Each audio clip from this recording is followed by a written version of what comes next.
Good morning, kids. It's been a while since we've been together. I hope you're all well. I've missed you terribly. Today we're going to talk about St. Paul. Remember back in January, we talked about St. Paul's conversion, how he was born Saul, and we had these tiles, and we talked about how he was a very faithful Jewish man who didn't like the followers of Jesus, and how he was sent to Damascus. And this was the one where he was looking towards Damascus, and here he was being educated by the rabbi. And this one was when he went to Damascus. Do you remember what happened? I'm sure you do. That's right, he was struck blind. Very good. I knew you guys would remember. And then you remember what happened after that? Of course you do. You remember that it was Jesus who was talking to him and no one else heard him? Yeah. And that when he gained his sight, he became such a follower of Jesus that he created churches all over the place. How he had to leave Damascus. Do you remember this? How he had to write letters to the different people that he saw. Remember? Of course you do.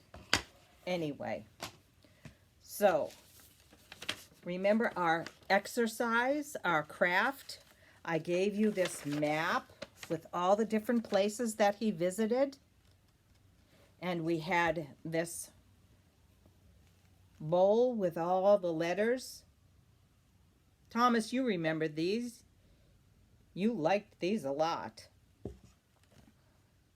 And I gave you a passport with some stamps, and we had to find the correct stamp to go to the correct city where St. Paul was, where he created a church. Do you remember that? We had to find Ephesus and Rome and Antioch.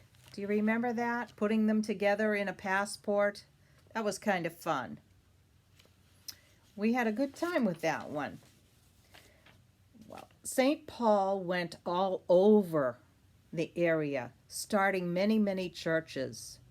But he never stayed in one place for very long. And he loved all those churches. And he wanted to stay connected to them. And he had to stay connected to them so that they would continue. Because, if you don't stay connected with somebody, they forget about you, right?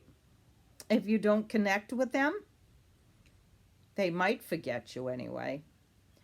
And in those days, they didn't have computers. They didn't have telephones for sure.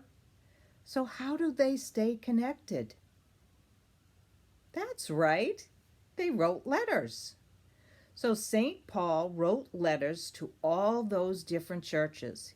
He wrote to the churches in Antioch. He wrote to the churches in Galatia. He wrote to the churches in Thessalonica. He wrote to the churches in Ephesus. He wrote to the churches in Rome. He wrote to the churches in Corinth. Well, today we're going to talk to a little bit about the first letter that he wrote to in Corinth. We're going to talk about love. In part of the first letter that St. Paul wrote to the church in Corinth, he wrote about love. And he wrote this: "If I speak in the tongues of men or of angels, but I do not have love, I am only a noisy gong or a clanging cymbal. If I have the gift of prophecy and can understand all mysteries and all knowledge, and if I have faith and can move mountains, but do not have love, I am nothing. If I give all that I have to the poor and give my body over to hardship, that I may boast, but do not have love, I gain nothing. Love is patient. Love is kind. Love is not envious or boastful. It is not proud. Love is not resentful. Love is not easily angered. It keeps no record of wrongs. Love does not delight in evil, but rejoices in the truth. It always protects. It always trusts. It always hopes. It always perseveres. Love never fails. But where there is prophecies, they will cease. Where there are tongues, they will be stilled. Where there is knowledge, it will pass away. For we know in part, and we prophesy in part. But when completeness comes, what is in part disappears. When I was a child, I talked like a child. I thought like a child. I reasoned like a child. When I became a man, I put away my childish things. For now we see only a reflection, as in a mirror, when we shall see face to face. Now I know in part, then I shall know fully, even as I am fully known. And now these three remain: faith, hope, and love. But the greatest of these is love. Isn't that a nice part of a letter? I think it's a great part of a letter.